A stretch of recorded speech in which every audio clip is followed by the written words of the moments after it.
Dear Dina, I have the dreamiest of dream jobs that I could ever want, but I have a boss who's distant, never answers my questions or emails.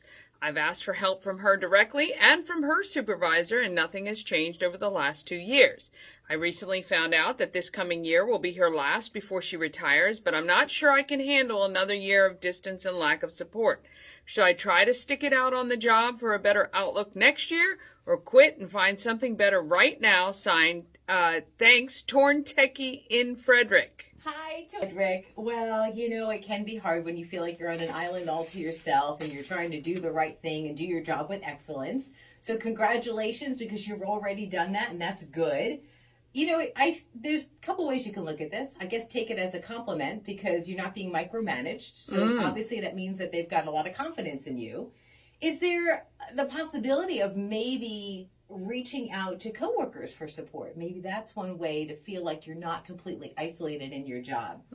I would say don't give up, because maybe your perseverance will lead to a raise or maybe a promotion. Maybe you're the person that slides into that job now that your supervisor is leaving.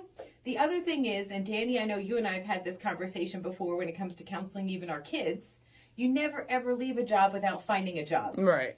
Don't do that. So don't quit unless you have something to go to. Right. Doesn't mean that you don't keep your options open and then put some feelers out there and maybe even go on some interviews. But I definitely would say do not just quit your job. Yeah, especially right now. Yeah, no. Here's my thing. What are the questions in your emails that you're asking?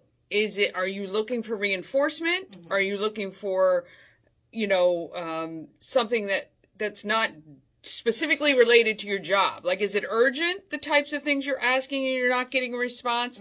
That's a huge difference, right? If you're just looking for kind of, hey, you're doing a great job, kind of thing, then don't worry about it, because that person's on their way out and they're probably not dedicated to giving you that feedback anyway.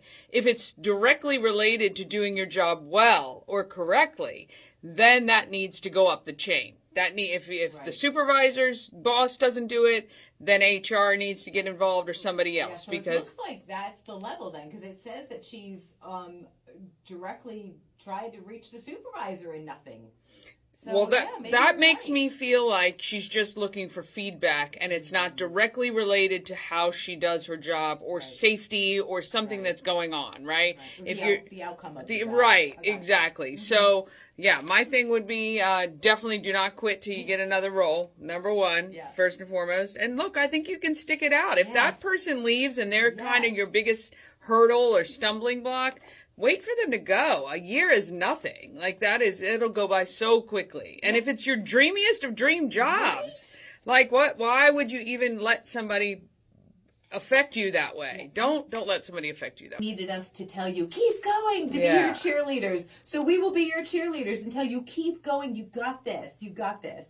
Dear Dina, you have a voice. You're heard. That's what this is all about. You can take or leave the advice that we share, but click on Dear Dina. You'll find it at key103radio.com and ask away, completely anonymous.